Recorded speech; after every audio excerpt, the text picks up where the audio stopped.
Bonjour à toutes et à tous et bienvenue dans Destin d'avocat, une série de portraits portés par l'Ordre des avocats au barreau de Lille. À travers des récits authentiques, nous vous invitons à découvrir les multiples facettes des avocats. Première plaidoirie, vocation inattendue, engagement profond, doute, réussite ou rencontre décisive. Derrière chaque destin, il y a un parcours unique, une histoire singulière, une voix écoutée. Destin d'avocat, c'est une manière de valoriser le métier, de l'humaniser et peut-être même de faire naître une vocation. Aujourd'hui, nous partons à la rencontre de maître Julien Laurent, avocat au barreau de Lille.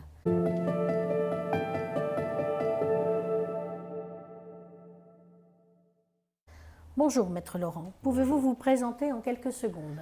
Alors je m'appelle Julien Laurent, je suis avocat au barreau de Lille depuis 2009. Je suis avocat pénaliste principalement. Et à côté de ça, je suis alpiniste amateur certes. Et je pratique la montagne, je pratique l'escalade et je me suis lancé un défi en 2012-2013 qui consiste à grimper les plus hauts sommets de chaque continent. C'est un défi qu'on appelle le Seven Summit. En fait, ça consiste à grimper le plus haut sommet d'Europe, qui n'est pas le Mont Blanc, qui est le Mont Elbrus en Russie, que j'ai fait en 2014. En 2015, je suis allé dans la Cordillère des Andes pour grimper le Mont Aconcagua en Amérique du Sud, le plus haut sommet d'Amérique du Sud. En 2016, je suis parti au Kilimandjaro, que tout le monde connaît comme étant le plus haut sommet d'Afrique. En 2017, je suis parti en Alaska pour grimper le mont Denali, qui est le plus haut sommet d'Amérique du Nord. En 2019, je suis parti en Asie, au Népal, pour grimper l'Everest, qui est le plus haut sommet du monde. C'est une expédition qui a pris 2 mois et demi, donc c'était un peu compliqué à organiser. Ça s'est passé entre mars et juin de l'année 2019, donc il a fallu un peu tout organiser avec les dossiers, avec les affaires, avec les juges, mais en tout cas, c'est tout à fait possible. J'ai été épaulé et substitué et remplacé par mon excellente consoeur, maître Manon Dugast, voilà, qui m'a permis de réaliser ce rêve et d'atteindre le sommet le 23 mai 2019 à 8h30, après une trentaine d'heures de marche épuisante dans la froid, dans l'épuisement, dans une soif absolument atroce et avec l'envie d'y arriver et j'y suis arrivé. Ensuite, je suis revenu et en 2023, fin 2023, j'ai fait mon 6e sommet qui est le mont Vinson en Antarctique. Donc il a fallu revenir en Amérique du Sud, au sud du Chili, prendre un avion qui atterrit sur la glace, sur un glacier, dans une base internationale qui s'appelle Union Glacier.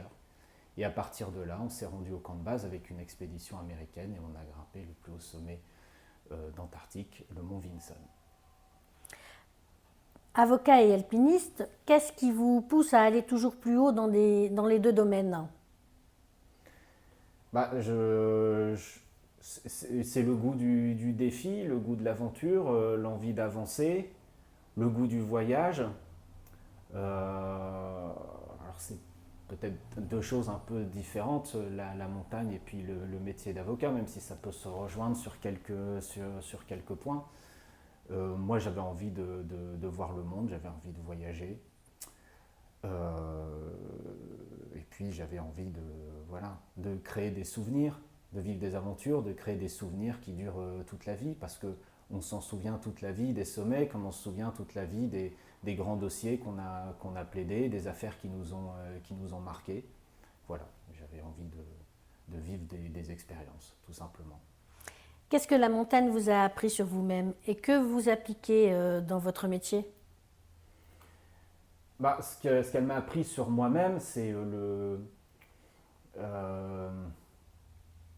je dirais qu'elle m'a appris qu'on avait chacun d'entre nous des ressources insoupçonnées, parce que si on m'avait dit il y a 20 ans que je plaiderais aux assises dans une robe d'avocat tout seul face à un avocat général et face à 8 ou 9 avocats de partie civile, je ne l'aurais jamais cru, de même que je n'aurais jamais cru si on m'avait dit il y a 20 ans, simplement il y a 20 ans, que je grimperais le sommet de l'Everest. Moi d'abord j'avais peur de parler en public et j'avais le vertige.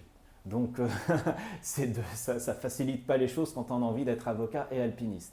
Mais on arrive à surmonter ça tout simplement en travaillant, et puis il y a l'expérience, au fur et à mesure, on grimpe des montagnes, au fur et à mesure on plaide, au fur et à mesure on s'habitue à cet inconfort, et puis l'inconfort devient confort, zone de confort, et puis on commence à être à l'aise. C'est vraiment l'expérience qui fait tout. J'avais commencé par faire le Mont Blanc, et puis ensuite à grimper quelques montagnes, à faire de l'escalade. Et c'est pareil dans la profession, j'ai plaidé 1, 2, 3 dossiers, et puis au bout d'un mois, 2 mois, j'ai commencé à me sentir à l'aise. Donc ça, je m'en étais pas rendu compte, je me doutais pas que j'étais capable de faire ça. Vraiment, si on m'avait dit quand j'étais étudiant que j'allais être avocat ou alpiniste, moi je leur dis non, c'est pas possible, ça me semblait quelque chose d'irréel. Bah, pourtant, je l'ai fait, voilà. Pourtant j'y suis arrivé.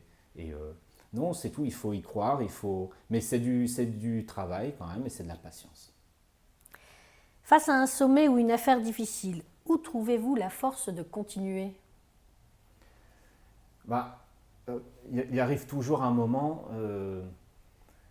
le jour J en fait d'une expédition, c'est un peu comme quand on a travaillé un dossier pendant 1 jour, 2 jours, 3 jours, voire une semaine, et que là on commence à enfiler sa robe. C'est un peu comme quand on commence à enfiler sa combinaison thermique pour grimper un sommet. Tout d'un coup, on n'est plus dans l'imagination, on n'est plus dans ce qu'on avait projeté dans sa tête, on est vraiment dans le réel. Et c'est vrai qu'à ce moment-là, ça peut mettre un coup au moral. Le moral peut flancher, et puis les doutes commencent à s'installer. Et puis ça peut être dur aussi, une journée d'audience comme une journée d'alpinisme, ça peut être difficile, on est fatigué, on est stressé, de l'autre côté on est tiraillé par la soif. En alpinisme, plus on monte en altitude, plus on a mal à la tête. Donc ça peut être difficile, et puis le moral, je dirais que le moral peut flancher. Alors on peut se dire, bon, alors on ne peut pas tout abandonner quand on est avocat, on ne peut pas dire, bon j'arrête. C'est ça l'avantage quand on fait de l'alpinisme, on peut toujours se dire j'abandonne, je retourne au camp.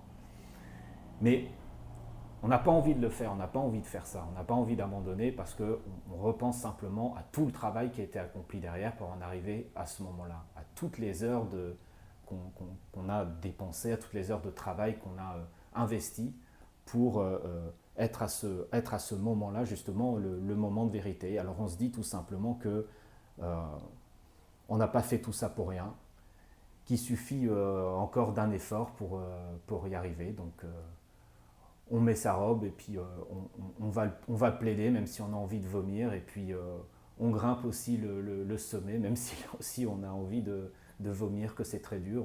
On met un pas devant l'autre comme un automate, et puis on y va, et puis on prend sur soi, et puis quand arrive le moment du sommet, on est heureux, et puis on y est arrivé, et puis on repense encore une fois à ce qui a été accompli, et voilà, on est heureux d'être arrivé à notre objectif. Est-ce que parfois, vous avez eu le sentiment de casser les codes de la profession? Non, parce que j'ai jamais cru qu'il y avait des codes dans la profession, des codes à suivre. Je regarde mes confrères, chacun est différent, chacun exerce le métier différemment, chacun a une personnalité différente. Il y a des gens qui sont un peu plus discrets, un peu plus timides, ils sont très très bons. Il y en a d'autres qui sont un peu plus exubérants, un peu plus éloquents, ils sont très bien aussi. Chacun a sa personnalité, franchement, chacun exerce le métier tel qu'il l'entend.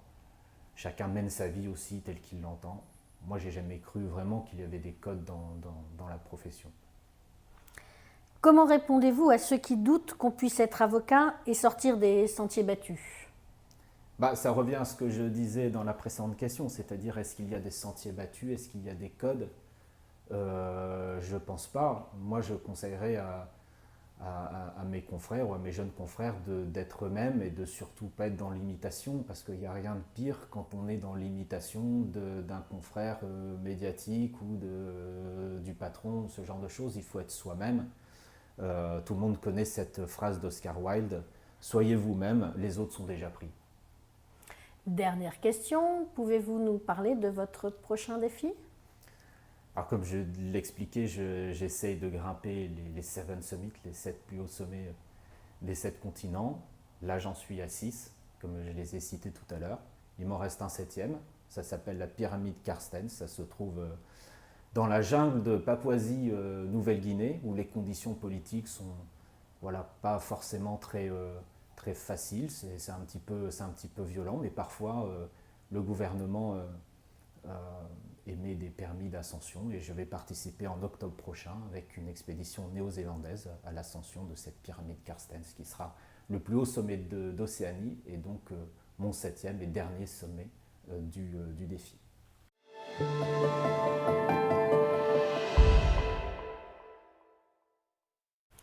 Eh bien, un grand merci à Maître Julien Laurent pour son témoignage. Merci à tous pour votre écoute.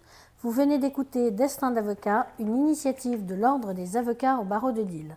D'autres histoires vous attendent dans les prochains épisodes. N'hésitez pas à partager, à vous abonner et à porter un regard nouveau sur la profession d'avocat. À bientôt!